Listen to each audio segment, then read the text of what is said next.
Приветствую вас, мои ласточки! С вами снова Алла Касаткина, проект «Ладная я», и сегодня мы будем говорить о том, как женщины упускают из виду в начале отношений самую важную свою особенность, которая позволяет недобросовестным мужчинам использовать их себе во благо, причиняя женщинам максимум вреда. Девчонки, ушки на макушке, сейчас будет очень важная информация для вас, потому что вы наверняка с этим сталкивались, но не понимали, почему так происходит. Я вам сейчас раскрою мужской секрет. Хватит мужикам вешать нам лапшу на уши, сколько можно. Мало того, они же играют на наших желаниях, они же играют на наших природных устремлениях, используют нас, а потом говорят: «Ха! Ничего личного. Мы получили, что хотели, и отваливаем». Итак, давайте разбирать ситуацию. Он и она встретились. Она говорит: я хочу серьезных отношений, я настроена на серьезные отношения, и чего попало, я не приемлю. Я вот такая конкретная, правильная, хорошая, классная барышня, и я знаю себе цену, и на что попало, я не поведусь. И вот это первый косяк, который становится приманкой для манипулятора. Что делает нормальный мужчина? Блин, меня сразу берут за жабры, я не готов, я еще не знаю, кто меня берет, за что меня берет. Я, наверное, отойду в сторону. Пойду посмотрю, похожу, повыбираю, а там посмотрим. И он уходит. А что делает манипулятор? Манипулятор говорит: моя дорогая, я же тебя всю жизнь искал. Мне так надоели эти дуры, которые хотят непонятно что, которые цепляются мужикам за руки, за ноги, хотят их потрясти как липку, хотят секс на одну ночь, хотят там еще чего-нибудь, использовать мужиков. Мне нужна девушка с серьезными намерениями. Это же моя мечта. Я готов строить с тобой отношения. И если вы сказали: да, дорогой, начинаем строить, девочки, вы попали. Лапша у вас не просто такой соплей слабенькой висит на ушах, она уже такая кустистая, как гроздь винограда, свешивается с ваших ушек. И чем больше вы будете продолжать, я сейчас расскажу, что продолжать, тем более кустистые грозди будут висеть на ваших ушах. И что начинает делать девушка? Девушка начинает с парнем говорить о главном, обсуждать, как будут звать детей, сколько комнат будет в их квартире, куда они поедут отдыхать на пенсии, как они будут устраивать своих правнуков в школу или выдавать замуж внуков или женить их, в каком университете будут учиться их дети, на какую научную степень они как минимум рассчитывают. Они уже все распределят, они уже все распланируют. В это время мужик будет трахать барышню, жрать у нее дома спокойно. Она ему будет стирать, наводить порядок, может быть, у него в доме, или обхаживать его, чтобы он принял более товарный вид. Чувак будет строить отношения, конечно, он же будет обсуждать, он же даже будет говорить: хорошо, моя дорогая, тебе что-то не нравится, я подумаю над этим, я постараюсь что-нибудь с тобой сделать. Ни хера не сделает, потом придет и скажет: ты знаешь, не получается такое, я терпи, мы же строим, давай как-то искать компромиссы. И опять будет вешать следующие грозди вам на уши. Вы будете вестись и продолжать, пока в один какой-то момент не случится что-то одно из двух. Либо у вас лопнет терпение, и вы скажете: да пошел ты нахрен, потому что меня уже достало тебя обхаживать, а ничего не меняется. Он скажет: сама дура виновата, и уйдет. Либо он придет вам и скажет: ты знаешь, это замечательно, мы с тобой построили такие хорошие отношения, но вот я подумал, дети, это так ответственно, дом, это так ответственно, внуки, это вообще капец как ответственно, я к этому еще не готов. Я вот послушал друзей, послушал папу с мамой, они сказали: сейчас карьера важнее. И вообще, пока как мы детей будем воспитывать или растить, если у меня карьера еще не сделана? Я тебе нашел работу в другом городе, моя дорогая, я понимаю, ты не можешь сорваться со своей работы, оставайся тут, а я уехал. И уехал, нашел там следующую дуру и начинает с ней строить отношения. А с чем осталась женщина? А женщина осталась ни с чем. Вы скажете: ну хорошо, а при чем здесь, что меня там отымели, некрасиво, нехорошо, а где же здесь мои особенности? А вот теперь про особенности, наши гендерные. Женщина по своей природе настроена на процессы.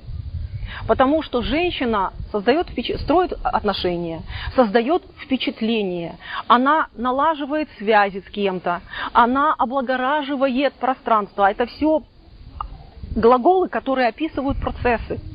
Процессы, которые могут длиться бесконечно. И для нее это важно, потому что это наполняет смыслом ее жизнь. На что настроен мужчина? Устремлен весь, как дедушка Ленин с броневичка, вперед. Он нацелен на результаты, он нацелен на быстрые результаты, у него есть далеко идущие планы, у него есть краткосрочные цели, он знает, чего он хочет. Вы скажете, ну при чем здесь мои отношения? Мы же строили отношения, мы же находились в процессе. Да, вы находились в процессе, а он получал краткосрочные результаты. Он в этот момент получал краткосрочные результаты. Что у него было? Секс был? Был до отвала сколько надо. Порядок в доме был? Был. Еда была? Была. Обхоженный, обстиранный, облизанный со всех сторон был? Был. Мозги было кому потрахать. И даже это было, потому что было с кем обсудить, посоветоваться, получить поддержку. У него все это было. А что было у вас? А у вас было, простите, дырка от бублика.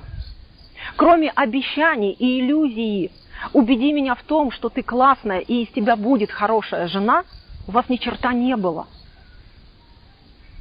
И это обидно, потому что лапша на ушах была, эйфория была от надежд. Вы строили планы, а теперь в каком положении он свалил, дальше продолжать строить свою карьеру, или развивать свой бизнес, или еще какую-нибудь хрень делать. А с чем остались вы? А вы остались ни с чем. Над вами за спиной ржут подруги. Вас откровенно жалеют, как полную лохушку, родственники. И говорят, что ж ты такая непутевая, что даже замуж выйти не можешь. Вы чувствуете себя полной неудачницей. И вы вообще потеряли ориентиры в жизни, потому что вы не знаете, чего вы достойны. И достойны ли вы вообще, чтобы у вас было то, о чем вы так мечтали. Это несправедливо. Это нечестно. И это, если честно, по-скотски. Со стороны мужика. Чем отвечать? А отвечать, мои дорогие, их целями, их поступками, их стратегиями. Как сделать так, чтобы наши женские стратегии, настроенность на процессы, эмоциональность, склонность к додумыванию и выстраиванию себе каких-то непонятно когда наступающих результатов, как зима после долгого, вернее, как лето после долгой затяжной холодной зимы, там хоть гарантированно придет календарик, отщелкает, и оно придет, никуда не денется. А вот женится на вас этот мудак или нет, непонятно. И гарантий никаких нету. Как сделать так, чтобы не вляпаться в такие отношения? Как сделать так, чтобы остудить свою голову, перестроить свой мозг немножко на мужской лад? Чтобы видеть ситуацию не только своими глазами и придумывать то, чего нам хочется, а видеть глазами тех результатов, которые они получают. Как успокоить свои эмоции и вот эту лапшу кустистую с ушей посбрасывать и сказать ему: чувак, забирай свой урожай и делай с ним, что хочешь. Мне это не надо. Мне надо вот это, вот это, вот это, и по-другому не получится. Как вот с этим совсем справиться, как сделать так, чтобы он сам за вас держался зубами, руками, ногами, чем угодно, чтобы он как плющ увивался возле вас или устилал вашу дорожку розами: выбери меня, дорогая, я буду для тебя лучшим. Как сделать так, чтобы он хотел это сделать, я поделюсь с вами в практикуме «Любовь без эйфории и лапши на ушах».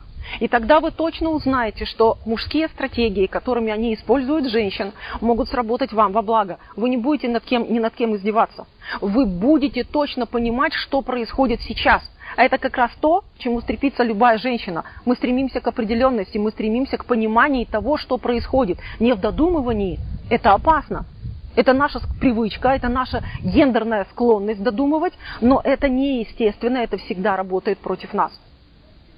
И вот для того, чтобы это было в вашей жизни ради вашего счастья, ради вашей долгосрочной любви, ради долгих отношений, в которых вы себя будете чувствовать комфортно, я и поделюсь с вами теми секретами, которыми, я считаю, должны либо в школе учить, либо с самого детства мамы должны рассказывать своим дочерям. Но что делать, если не рассказали?